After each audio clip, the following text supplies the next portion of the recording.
जय Hind. Science question के अगला पार्ट लेकर हम हाजिर हैं। यहाँ पे आपको साइंस का बहुत सारा क्वेश्चन देख लीजिए। यहाँ पे आपका रिकॉल होगा जो कि लिखित साथ साथ हम मौखिक भी बोल देंगे। वो सारे के सारे आपको इंपॉर्टेंस होगा और ये सारे टॉपिक्स अक्सर एग्जाम में पूछे जाते हैं और यहाँ से आपका क्वेश्चन नहीं छूटेगा। और अभी 2 दिन पहले आपने जो बिहार दुर्गा मध्य निषेध का आपने देखा था, तो साइंस का लगभग क्वेश्चन आपको यहीं से आए हुए थे जो हमने आपको रिकॉल कराया हुआ था। तो चलिए बिना समय को गए हुए सीधे हम लोग क्वेश्चन के ऊपर आते हैं। अगर आप मेरे चैनल पे हैं तो प्लीज़ मेरे चैनल को सब्सक्राइब कीजिए, दोस्तों में शेयर कीजिए, लाइक कीजिए। चलिए आगे बढ़ते हैं। तो क्वेश्चन 1 हम लोग का कहता है, मानव शरीर में जल की जो मात्रा होती है तो कितना % होती है? तो वह लगभग 65 से 80% आपको होती है। और जल में जबकि शरीर में जल की कमी से कौन सा रोग हो जाता है? तो डिहाइड्रेशन हो जाता है, जिसके कारण आपको चक्कर आ जाता है, आप गिर जाते हैं। उसके बाद में आप क्या करते हैं, पानी के साथ में उसमें थोड़ा सा नमक NaCl मिलाकर, थोड़ा सा चीनी का घोल मिलाकर आप पी लेते हैं, जिससे आपको क्या होता है कि पूर्ति हो जाती है। उसके अलावा आप देखे होंगे कि एक आयोडीन युक्त नमक होता है। आयोडीन युक्त नमक के लिए यानी कि आपका नमक हो गया NaCl, ये साधारण नमक हो गया, उसमें पोटेशियम आयोडाइड डाल दिया जाता है, जिसके कारण यह आयोडीन क्या करता है, उसका आयोडीन की प्राप्ति हो जाती है, जिसके कारण घेंगा रोग वगैरह नहीं होता है। तो ये सारे क्वेश्चंस भी आपको याद रखना होगा। तो यहाँ पे ये आपका जल का है। हालांकि याद रखेगा जल का शरीर में कहाँ पे अवशोषण हो जाता है, तो आपको कहाँ पे मिलेगा? तो बड़ी आंत में याद रखना होगा कि आपको अवशोषण हो जाता है। जबकि टाइफाइड वगैरह रोग होता है आपको, तो बड़ी आंत को ही आपको प्रभावित करता है। हैजा भी होता है, वो भी आपको बड़ी आंत को ही प्रभावित करता है। तो ये आपको याद रखना होगा। चूंकि यहाँ पे शरीर में साधारण जल की बात कहा गया है। एक भारी जल भी होता है, तो याद रखिए भारी जल को D2O कहते हैं, इसको ड्यूटेरियम के ऑक्साइड कहा जाता है, हाइड्रोजन का ही यह एथी होता है समस्थानिक ड्यूटेरियम। एक होता है ट्राइटियम जो कि एक रेडियोएक्टिव तत्व होता है, जो कि हाइड्रोजन का ही होता है। जबकि हाइड्रोजन के 3 समस्थानिक होते हैं, एक प्रोटियम होता है, एक ड्यूटेरियम होता है और एक ट्राइटियम होता है। तो ड्यूटेरियम भारी जल का रूप में हो गया और ट्राइटियम एक रेडियो सक्रिय तत्व होता है और प्रोटियम यही तरह को एक हाइड्रोजन के रूप में जाना जाता है। यह सभी गैसों में सबसे हल्का है और सभी धातुओं में सबसे यह हल्का है।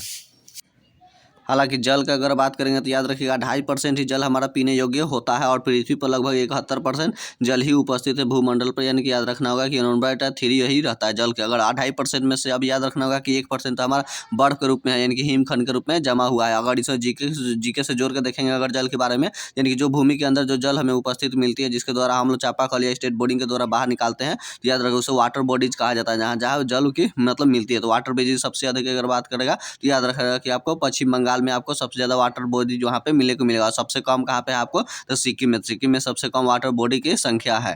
तो चलिए जीके से जुड़ा हुआ था, कुछ करंट से जुड़ा हुआ है। चलिए अगला क्वेश्चन की ओर बढ़ते हैं। मानव शरीर का सामान्य तापक्रम कितना होता है? लगभग केल्विन के रूप में अगर फॉरेनहाइट में पूछा जा रहा है, तो फॉरेनहाइट में पूछेगा तो आपको 98.6 मतलब आपको फॉरेनहाइट होता है। अगर सेल्सियस में बात करेगा तो 37 डिग्री सेल्सियस होता है। अगर केल्विन में होगा तो 310 आपको केल्विन मिल जाता है देखने को। अब इसके बात है मतलब यहाँ पे देख लीजिए, हमने आपको लिखा हुआ है यहाँ पे बदलने के लिए C/5 आपको ये सेल्सियस को दर्शा रहा है। C/5 बराबर F माइनस 32/9 हो गया, यानी F आपका फॉरेनहाइट को हो गया। उसके अलावा K-273 ये आपका K यानी कि केल्विन हो गया। उसके अलावा R/4 R/4 यानी इसको ड्यूमर कहा जाता है। इससे आप क्या बदल सकते हैं, एक दूसरे से बदल सकते हैं। उसके अलावा -39 डिग्री सेल्सियस पर याद रखिएगा वो आपको फॉरेनहाइट क्या होता है कि समान होता है। अब यहाँ पे कुछ और चीज़ -40 डिग्री मतलब फॉरेनहाइट और केल्विन आपस में समान होती है। इसके अलावा अगला क्वेश्चन की यहाँ पे अब इसमें से देखिएगा, यह आपको तापक्रम को मापने के लिए ये सारे यंत्र है। लेकिन अगर आपको ऊष्मा का कहा देगा तो याद रखिए ऊष्मा को हम लोग किस में मापते हैं? तो कैलोरी वगैरह में हम लोग मापते हैं।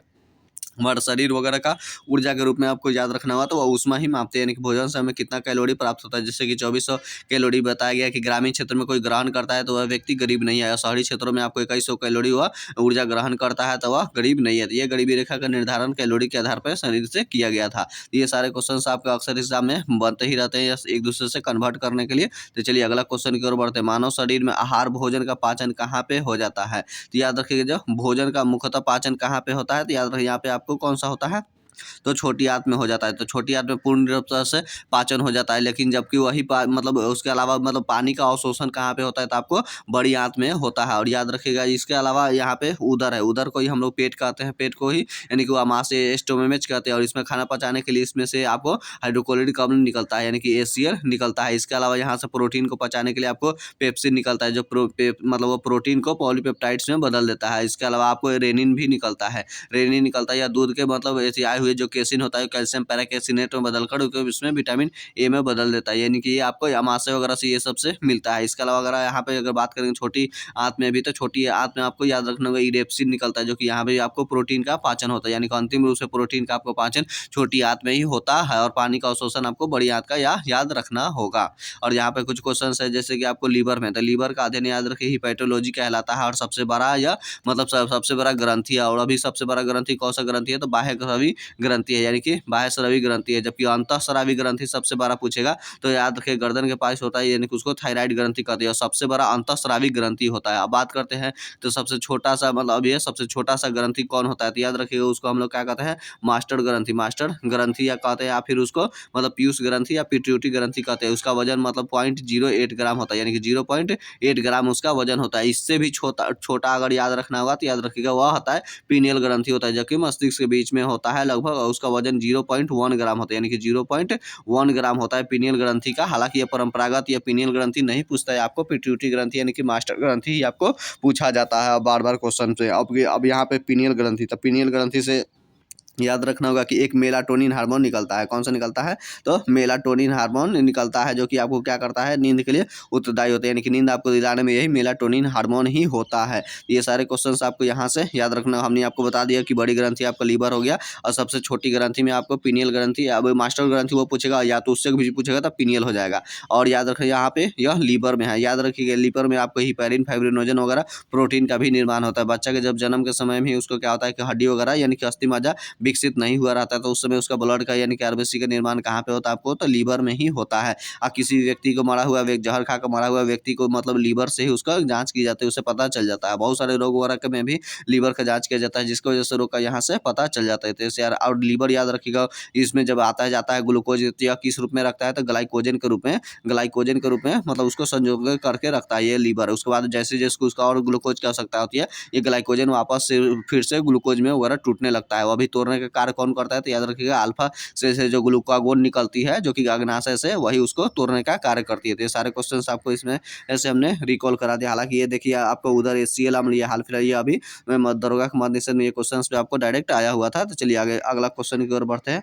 मानव लोहा किस में प्राप्त होता है, तो याद रखिएगा इसमें से लोहा का पालक में सबसे ज्यादा आपको क्या होता है कि लोहा की प्राप्ति हो जाती है। और याद रखना जैसे ही हमें आयरन की शरीर में कमी हो जाती है, याद रखिए उसको एनीमिया कहते हैं, अंग्रेजी में इसको एनीमिया कहते हैं, हिंदी में अरक्तता कहते हैं। जबकि अधिकता से आपको लौहमयता रोग हो जाता है, जिसे इंग्लिश में हम लोग सिरोसिस के नाम से जानते हैं। तो ये आपको याद रखना होगा, और अक्सर फीमेल में होती है। आपको मतलब यह आयरन की कमी देखने को मिलेगा, जो मासिक धर्म के कारण ही हो जाता है। और इसके अलावा याद रखो इसलिए उसमें आयरन की गोली मतलब उसको दी जाती है। साथ ही साथ अगर गर्भवती रहेगी तो उसमें आयरन के साथ साथ आपको क्या होगा कि कैल्शियम का भी कमी हो जाता है। ये दोनों क्वेश्चन आपको याद रखना, गर्भवती महिलाओं में आयरन के साथ साथ आपको कैल्शियम की मतलब पूर्ति कमी हो जाती है। और यहाँ पे चूंकि लोहा से जुड़ा हुआ है, तो हमने आपको बता दिया कि लोहा की कमी से क्या होता है। और याद रखना है कि शरीर में लोहा का यानी कि हीमोग्लोबिन में क्या रहता है आपको, तो लोहा धातु ही रहता है, यानी कि खून में। और लोहा का लाल रंग हीमोग्लोबिन के कारण होती है। इसके अलावा यहाँ पे क्वेश्चन वगैरह कुछ देख लीजिए, जैसे मछली का लीवर वगैरह आप खाते हैं तो विटामिन डी की आपको क्या होगी, प्राप्ति होगी। और पूरी मछली अगर आप खा जाएंगे तो उसमें से आपको क्या होगा कि विटामिन की सही की उसमें प्राप्ति हो जाती है। इसके अलावा दूध में याद रखिएगा इसमें मतलब विटामिन सी और लोहा इसमें क्या होता है कि नहीं पाया जाता है। ये आपको दूध में याद रखा। दूध का सफेद रंग केसिन के कारण होता है, जबकि पीला रंग याद रखिएगा इसका कैरोटीन के कारण होता है। दूध की पास्चराइजेशन की खोज लुई पास्चर साहब ने किए हुए थे। हालांकि दूध उत्पादन में भी विश्व में हम लोग प्रथम स्थान पे भारत हो चुका है। अगर आज की बात करेंगे तो आपको यूपी हुआ आपको दूध उत्पादन में प्रथम स्थान पर देखने को मिलेगा। इसके अलावा मतलब सबसे अधिक आधा वसा आपको किसने, रेंडियर के दूध में आपको मिलता है। ये सारे दो क्वेश्चन आपको दूध से रिलेटेड याद रखना होगा। चलिए तो अगला क्वेश्चन की ओर हम लोग, हालांकि मछलियों का अध्ययन याद रखिएगा पीसी कल्चर कहलाता है। और मछली में हाँ इसका 2 चेंबर होता है, मछली में आपको 2 चेंबर होता है। तो याद रखिएगा आलिंद होता है और एक निलय होता है। इसलिए इसमें से सिर्फ हृदय का एक ही मतलब इसका हृदय में मतलब जो होता है एक ही बार खून जाता है और इसमें से पुनः निकल जाती है। और इसके हृदय में जो खून पंपिंग करता है उसमें CO2 की ही मात्रा रहती है, यानी कि अशुद्ध खून इसमें प्रवाहित होता है। और यही क्वेश्चन है उसमें भी, या आपको क्वेश्चन मतलब आया हुआ था। चलिए अगला क्वेश्चन की ओर हम लोग बढ़ते हैं। मानव शरीर में सबसे प्रचुर मात्रा में पाया जाने वाला तत्व कौन सा होता है? तो याद रखिएगा इसमें से शरीर प्रचुर मात्रा में पूछा था, याद रखना कि आपको कौन सा होता है, तो ऑक्सीजन होता है। तो ऑक्सीजन आपको लगभग यहाँ पे आपको 46% का मतलब यहाँ पे सबसे ज़्यादा यानी कि ऑक्सीजन देखने को मिलेगा। अब बात है यहाँ पे कुछ कि यहाँ पे याद रखिएगा एक है कैल्शियम। तो याद रखिएगा दूध वगैरह में आपको यहाँ के कैल्शियम प्राप्त है। एक कैल्सिटोनिन हार्मोन होता है जो कि शरीर में कैल्शियम की मात्रा बढ़ गया रहता है तो उसको घटाने का कार्य करता है। और कार्बन की याद रखिएगा दो अप्रूफ होता है, एक हीरा होता है और एक ग्रेफाइट होता है। तो ग्रेफाइट में sp2 प्रसंकरण आता है जबकि हीरा में sp3 आपको प्रसंकरण देखने को मिलेगा। जबकि ग्रेफाइट का होता है विद्युत का सुचालक होता है जबकि हीरा आपको कुचालक के रूप में जाना जाता है। जबकि ग्रेफाइट की आकृति कैसा होता है, हेक्सागोनल होता है यानी षष्ठकोणीय होता है। जबकि ग्रेफाइट का षष्ठकोणीय होता है जबकि हीरा की याद रखिएगा चतुष्फलकीय होता है, ये याद रखना है। उसी तरह से आपको हीरा की अगर बात करेंगे तो हीरा के उत्पादन में वगैरह में आपको रूस प्रथम स्थान पर देखने को मिलेगा। और भारत में अगर बात करना होगा तो याद रखिएगा MP आपको मध्य प्रदेश में सबसे ज़्यादा उत्पादन होता है। और एक हीरा से याद रखिएगा हीरा का अपवर्तनांक मतलब अपवर्तनांक सबसे ज़्यादा होता है 2.42 होता है। और इसका क्रांति कोण कितना होता है, याद रखिएगा 24.4 डिग्री मतलब इसका क्रांति कोण बना देता है। और हीरा मतलब ये पदार्थों में सबसे कठोर पदार्थ होता है। लेकिन अगर पदार्थ न कह के अगर तत्व कह देगा या फिर धातु कह देगा तो याद रखिएगा आपको कौन सा होता है, तो प्लैटिनम होता है। कौन सा होता है, तो प्लैटिनम होता है। ये सारे क्वेश्चन आपको याद रखना होगा। चलिए अगला क्वेश्चन की ओर हम लोग बढ़ते हैं। पोषक तत्वों का सर्वप्रथम मुख में मतलब पाचन हो जाता है। याद रखिए मुंह में जैसे आता है तो आपको सबसे पहले कार्बोहाइड्रेट का मतलब पाचन हो जाता है यानी कि ग्लूकोज। यहाँ पे याद उसमें भी लार में से कौन सा एंजाइम निकलता है, तो याद रखिए टाइलिन निकलता है। और यही टाइलिन आपको आए हुए स्टार्च मंड को उसको मतलब वापस माल्टोज में बदल देता है। फिर उसके बाद माल्टेज निकलता है, माल्टोज को वापस ग्लूकोज में बदलने का कार्य करता है। जबकि लाइसोजाइम याद रखिए बैक्टीरिया वगैरह को मारने का कार्य करता है। जबकि 1 ग्राम मतलब आपको ग्लूकोज से याद रखिएगा और 4.2 किलो कैलोरी उसमें प्राप्त होती है। जबकि उससे भी ज़्यादा हमें वसा से प्राप्त होती है। वसा से 1 ग्राम वसा से 9.3 किलो कैलोरी की हमें ऊर्जा प्राप्ति होती है। और जो वसा याद रखिएगा 20 डिग्री सेल्सियस पे द्रव के रूप में रहता है तो उसे हम लोग क्या कहते हैं, तेल कहते हैं। जबकि वसा को पचाने वाला अगर बात करेगा तो एंजाइम कौन सा है, तो मतलब आपको लाइपेज एंजाइम है जो कि आपको कहाँ से निकलता है, अग्नाशय से निकलता है। तो जो कि वसा को पाचन करता है। और एक ऐसा चीज़ है जो कि न एंजाइम है न ही हार्मोन्स है, फिर भी एंजाइम की तरह ही कार्य करता है। तो याद रखिएगा वह होता है कौन सा होता है, तो आपको पीत रस होता है। यानी कि पीत रस जो होता है जो कि मतलब आपको पित्ताशय मतलब वो निकलता है, लीवर से जमा होता है पित्ताशय में। तो वही उसका pH मान 7.7 होता है यानी कि क्षारीय होता है। ये ऐसा पीत रस है मतलब क्या करते हैं, वह एंजाइम की तरह ही कार्य करता है और वसा को वह भी पचाने का कार्य करता है। ये सारे क्वेश्चन याद रखना होगा। अब बात करते हैं यहाँ पे प्रोटीन है। तो प्रोटीन पाचन करने में जैसे ही आपको पेट से आपको मतलब क्या निकलता है, वहाँ से पेप्सिन निकल गया, ये भी पाचन करता है। उसके अलावा फिर अग्नाशय में जैसे ही आता है तो अग्नाशय से आपको क्या निकलता है, तो ट्रिप्सिन निकलता है। तो ये भी आपका प्रोटीन को पाचन करता है। और जो बचा कुछ रहता है तो आपको इरेप्सिन छोटी यहाँ से निकलकर इसे पूरी तरफ से पाचन कर देता है। इस तरह से आप देख सकते हैं प्रोटीन का पाचन 3 एंजाइम्स निकलकर हो रहा है। पेप्सिन इसको भी पॉलीपेप्टाइड्स में दे देता है, ट्रिप्सिन पॉलीपेप्टाइड्स को एमिनो एसिड में बदल देता है और इरेप्सिन जो बचे हुए मतलब पॉलीपेप्टाइड्स को ये भी आपको एमिनो एसिड में बदलने का कार्य करता है। बात करते हैं प्रोटीन में, सभी तरह से याद रखिए इसमें नाइट्रोजन ही उपस्थित रहता है और यही प्रोटीन के खंडन से आपको अमोनिया का निर्माण होता है, NH3 अमोनिया का निर्माण होता है। क्योंकि देखिए प्रोटीन में आपको नाइट्रोजन है, अमोनिया में भी आपको नाइट्रोजन है, इसलिए याद रखिए प्रोटीन के टूटने से आपको नाइट्रोजन होता है। और ये नाइट्रोजन कहाँ पे छनता है, तो याद रखिएगा आपको किडनी में क्या करता है, उसमें से ब्लड में से आए हुए जो होते हैं मतलब वो अमोनिया हम होते हैं NH3 उसको मतलब वो बाहर करने का कार्य करता है और मूत्र द्वारा यूरिया के रूप में बाहर आ जाता है। और यही यूरिया वापस में ऑक्सीजन से संयोग करके फिर से वापस अमोनिया में बदल जाता है जो काफ़ी ज़्यादा दुर्गंध वगैरह देता है। जबकि अमोनिया का एक होता है कि निर्माण में कृत्रिम विधि में उसको याद रखिएगा देख के मतलब अमोनिया का हाइब्रिड विधि होता है जिसमें लोहा चून का प्रयोग किया जाता है। तो ये सारे क्वेश्चंस आपको यहाँ से भी रिकॉल करके रखना होगा। 20 तरह से हमें प्रोटीन शरीर की आवश्यकता होती है जिसमें 10 हमें शरीर से मिल जाती है और 10 हम लोग को क्या करता है कि हमें भोजन के रूप में लेना पड़ता है। आप देख लेते हैं कुछ प्रोटीन कहाँ पे कैसे पाया जाता है। जैसे आपको अगर देखना होगा तो मतलब आप जैसे आपकी गेहूँ में आपको कौन सा हो गया, तो ग्लूटीन प्रोटीन होता है, गेहूँ में ग्लूटीन होता है, अंडा में अल्बुमिन्स होता है। इसके अलावा मतलब दूध में आपको केसिन हो गया, खून में आपको क्या हिपैरिन फाइब्रिनोजन होता है। इसके अलावा अगर बात करेंगे हड्डी में तो ओसिन प्रोटीन होता है, मांसपेशिया में आपको मायोसिन प्रोटीन होता है और नाखून बाल वगैरह में आपको कीरेटिन प्रोटीन होता है। तो ये सारे के सारे प्रोटीन आप अक्सर एग्जाम में पूछे जाते हैं, ये सारे आपको रिकॉल करके रखना होगा। हालांकि प्रोटीन के खोजकर्ता में याद रखिएगा वो बर्जिलियस नामक वह व्यक्ति था। हाँ, प्रोटीन की कमी से आपको 2 रोग हो जाता है, एक क्वाशियोकर हो जाता है और एक मरासमस हो जाता है। तो क्वाशियोकर को ही कुपोषण कहा जाता है जबकि यह मतलब यह बच्चों में होता है। जबकि मरासमस जो रोग होती है उसमें से मरासमस रोगों में याद रखिएगा मांसपेशिया वगैरह ढीला हो जाता है। और यह मतलब जबकि शरीर का वजन वगैरह ये सब बढ़ाने में हमारा याद रखिएगा वसा का ही मतलब ज़्यादा मुख्य अंग होता है, जबकि प्रोटीन क्या होता है टूटी-फूटी चीज़ों को जल्दी ज़्यादा यह मरम्मत करने का कार्य करता है। और यहाँ पे विटामिन, चूँकि विटामिन शब्द का प्रयोग फंक नामक ने किया हुआ था, और ए और बी का कौन खोज करता है तो मैक्लोन है, सी का होलकाटर है, और डी का आपको कौन सा है तो हॉपकिंस नामक व्यक्ति है। तो चलिए यहाँ से इतना सारे क्वेश्चन हमने रिकॉल कराया, फिर आगे की ओर कराएंगे। अगला क्वेश्चन की ओर हम लोग बढ़ते हैं। भोजन पाचन निम्नलिखित किस अंग में प्रारंभ हो जाता है? तो याद रखिएगा आपका मुख से प्राप्त होता है। हमने जैसे बताया था स्टार्च यानी कि मंड को, जो कि आपको टाइलिन जो है उसको पचाने का कार्य करती है। यहाँ से आपको मतलब मुख से आपको कार्बोहाइड्रेट वगैरह का पाचन हो जाता है। जैसे ही पेट वगैरह में आते हैं तो यहाँ से भी थोड़ा सा मात्रा में 4 घंटे तक इसमें भोजन रहता है, यानी कि पेट में, यानी कि अमाशय में रहता है, जिसमें से प्रोटीन वगैरह के यहाँ पे भी कुछ हद तक मतलब पेप्सिन वगैरह निकलता है, HCl आपको ये अम्ल निकलता है, तो उसको खंडित करने का कार्य करता है। वापस अग्नाशय में जाता है, अग्नाशय के से भी अग्नाशय से लेटिलाद मतलब यानी कि लाइपेज एमाइलेज और ट्रिप्सिन एंजाइम निकलता है, जो कि लाइपेज वसा का पचाता है, जबकि एमाइलेज आपको कार्बोहाइड्रेट का पचाता है, जबकि ट्रिप्सिन आपको प्रोटीन का पचाने का कार्य करता है। तो वह उसमें से ये रस मिल जाता है, यानी कि LAT यानी कि लाइपेज एमाइलेज और ट्रिप्सिन, इन्हें पूर्ण पाचक रस कहा जाता है। ये आपस में मिल जाता है, उसके बाद छोटी आंत में चला जाता है, तो वहाँ से पूरी तरह से पाचन हो जाता है। ये सारे क्वेश्चंस आपको याद रखना होगा। चलिए अगला क्वेश्चन की ओर हम लोग बढ़ते हैं। मानव शरीर में सबसे बड़ा हड्डी कौन सा होता है? तो याद रखिएगा सबसे बड़ी हड्डी आपको पूछा गया था, आपको फीमर हड्डी होती है। सबसे मोटी हड्डी तो याद रखिएगा फीमर ही हड्डी होती है, तो यह सबसे बड़ी हड्डी पूछा गया था। सबसे छोटी हड्डी आपको कौन सा होगा? तो याद रखिएगा वो कान की होती है। उसे क्या कहते हैं? स्टेपिस कहते हैं। कान में एक कान में 3 होती है, तो 2 कान में आपका 6 हो जाता है। इस तरह से टोटल कान में 6 होता है। MIS मिस याद रख सकते हैं, यानी कि मेलिकस, आई से इनिकस हो गया, और एस से स्टेपिज हो गया। तो ये स्टेपिज सबसे क्या होता है कि सबसे छोटा होती है, पतली होती है। अब यहाँ पे देख लीजिए हड्डी से आपको बहुत सारा क्वेश्चन हम रिकॉल कराएंगे। सबसे बड़ी हड्डी होगा आपका मतलब फीमर हो गया। सबसे छोटी आपका कौन सा हो गया? स्टेपिज हो गया। उसी तरह से सबसे कमजोर हड्डी अगर बात करेगा तो आपको कैल्विक मतलब बोन होते हैं, यानी कि कालर के पास होता है, जिसे ब्यूटी बोन या सुंदरता वाला हड्डी के भी नाम से जानता है। सबसे कमजोर हड्डी होती है। सबसे मजबूत हड्डी आपको याद रखिएगा कौन सा होता है? तो जबड़ा की हड्डी होती है, सबसे मजबूत हड्डी होती है, याद रखना होगा। इसके अलावा अगर बात करेगा या तो सबसे चौड़ा हड्डी हो मतलब मजबूत हो गया जबड़ा की हड्डी। लेकिन अगर कठोर की बात कर देगा, कठोर कौन सा होता है? तो आपको एनामिल होता है। कौन सा होता है? आपको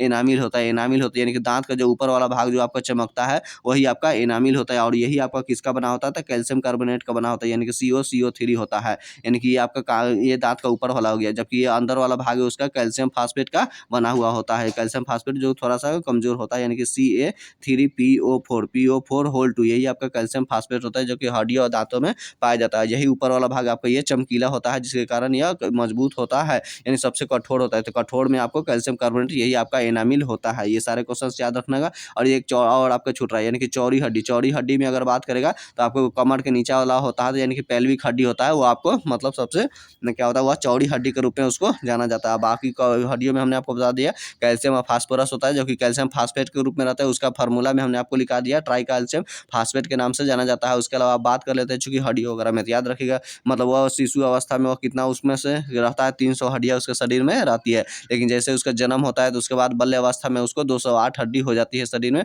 और जैसे युवा अवस्था में आता है तो 206 हड्डियाँ वहाँ पे आपको देखने को मिलेगा। उसी तरह से अगर बात करेंगे तो कपाल की हड्डियों में, तो याद रखिएगा कपाल में आपका 8 होता है। उसके अलावा 6 आपको कान में हो गया, तो 14 हो गया। 14 आपका चेहरा में होता है, और एक आपका मतलब यहाँ पे गर्दन के पास में जो हड्डी टूटता है जिसे हाइड बोर्ड कहते हैं, तो याद रखिएगा टोटल आपको कितना हो जाता है? तो 29 मतलब होती है। अगर इसमें से कान को अगर हम लोग हटा देंगे तो याद रखिए एक आपको कितना हो गया? यानी 14 आपका फेस का हो गया, और ये आपका 8 कितना हो गया? कपार वाला हो गया। यहाँ पे हम लोग कान और हाइड बोन यानी कि कान वाला और एक हाइड बोन वाला हटा देते हैं, तो क्या हो गया? आइए तो ये आपको टोटल 22 हड्डियाँ यहाँ कहीं आपको मिलेगा, यानी कि कपाल में, यानी सिर में टोटल आपका हमने आपको बता दिया, और यहाँ कभी 22 मिलेगा, तो ये भी आपको मारना पड़ेगा। चलिए उसके अलावा यहाँ पे हमने हड्डियों से संबंधित आपको हमने क्वेश्चंस को बता दिया। चलिए अगला की ओर बता। हाँ, और यहाँ पे एक चीज़ याद रखिए, पैरों में हमने आपको बता दिया, तो आपको ये टिबिया नामक हड्डी होती है, और इसके अलावा मतलब और फेबुला होता है, यानी कि पैरों की अगर बात करेंगे तो ये आपका फीमर हो गया। उसके अलावा ये हो गया पटेला हो गया, पटेला बाद टिबिया हो गया, उसके पीछे की तरफ पतला फेबुला हो गया, उसके बाद ये टार्सल हो जाता है। फिर उसके बाद में 5 तरह से निकलता है, तो मेटा टार्सल, उसके बाद में आपको फ्लेंजिज हो जाता है। इस तरह से एक पैर में आपका 30 हड्डी होता है, और दूसरा पैर में भी 30, यानी कि टोटल 30 कितना हो जाता है? 60 हड्डियाँ हो जाती है। यानी कि आपका मतलब ये आपका फीमर फीमर हो गया, टार्स मतलब उसका ये फीमर हो गया, उसके बाद ये पटेला हो गया, उसके बाद टिबिया, फेबुला और मेटाटार्सल। तो देखिए ये एक हो गया और एक ये हो गया, ये 2 हो गया। उसके अलावा यहाँ पे टार्सल के पास में याद रखिएगा 7 वो होती है, मेटाटार्सल में आपका 5 होता है और फ्लेंजिज में यानी कि उंगलियों में आपका 14 होता है। तो इस तरह से सारे क्वेश्चन आपको याद रखना होगा। चलिए अगला क्वेश्चन की ओर हम लोग बढ़ते हैं। तो अगला क्वेश्चन, शरीर का सबसे बड़ा यानी कि आंतरिक अंग इनमें से कौन सा होता है? तो याद रखिएगा लीवर ही होता है। लीवर कैसा है? तो बाह्य स्रावी ग्रंथि है। बाह्य स्रावी ग्रंथि में याद रखिएगा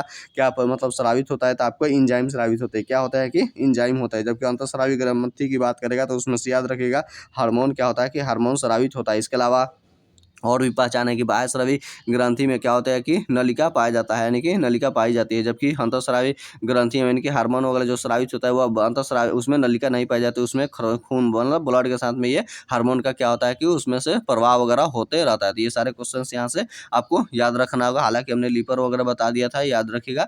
और अब यहाँ पे देखिए मस्तिष्क का विकार वगैरह का पता लगाने के लिए आपको मतलब यह ईईजी का प्रयोग किया जाता है। ईईजी का प्रयोग किया जाता है, यानी कि इलेक्ट्रोएंसेफेलोग्राफी का प्रयोग किया जाता है। उसी तरह से अगर बात करेंगे हृदय वगैरह की मतलब तो ईसीजी का प्रयोग किया जाता है, यानी कि इलेक्ट्रोकार्डियोग्राफी इसको कहा जाता है। हृदय वगैरह 1 मिनट में यह 72 बार धड़कता है। हालांकि हृदय में किसी तरह से छेद वगैरह हो जाता है तो मुड़ की आवाज़ आएगा। कैसा आएगा? मुड़ की आवाज़ आती है हृदय में हार्ट से। और अगर इसमें से मतलब और इसे अगर नॉर्मल रूप से यह धड़कता है तो लब डब की आवाज़ आती है। कैसी आती है? तो लब डब की आवाज़ आती है। इसके अलावा अगर हम लोग बात करेंगे तो हम लोग का हृदय में यानी कि कितना 4 चेंबर पाया जाता है। स्तनधारी वगैरह में सभी का 4 चेंबर होता है। इसके अलावा पक्षी वगैरह में भी 4 चेंबर देखने को मिलेगा। मगरमच्छ में भी आपको 4 चेंबर देखने को मिलेगा। हालांकि तेलचट्टा कॉकरोच जो होती है उसमें 13 चेंबर आपको देखने को मिलेगा। सांप हो गया, यानी कि सांप हो गया और मेढक हो गया जो उसमें आपको 3 चेंबर देखने को मिलेगा, यानी कि उभयचर में। इसके अलावा मछली में आपको 2 चेंबर रहता है, यानी कि एक आलिंद होता है और एक निलय होता है। जबकि मेढक वाला में आपको 2 याद रखिएगा आलिंद होता है